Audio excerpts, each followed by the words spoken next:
This Asun jollof rice recipe is delicious, easy and loaded with so much flavor.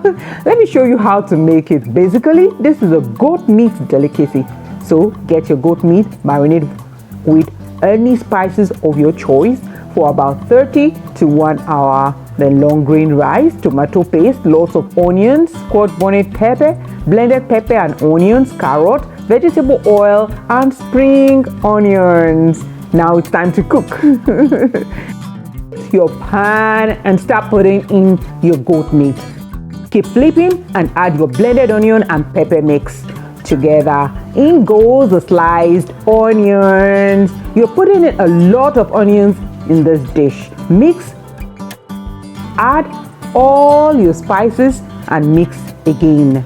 It's time to add the squash bonnet pepper. Mix together. Cover to steam for about 5 minutes. Mix together. You can see the goat meat is so juicy and full of flavor. I'm building flavors here, so when you know that it's getting dry, just add a little bit of water. Mix together. Let it start absorbing all the salts.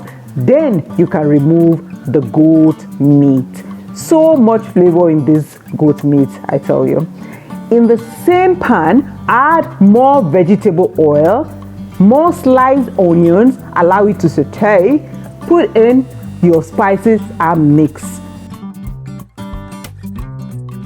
Add the tomato paste, mix till well combined and add your water. Allow it to come to a boil, then add your washed rice. Mix it together, cover and let it cook for about 15 minutes. Then check your jollof rice, put it on low heat, fluff the rice a bit and add your carrots. Add all the goat meat. Mix it and just give it about 2 minutes to cook together. Add your spring onions and it's done. Time to serve and taste this deliciousness.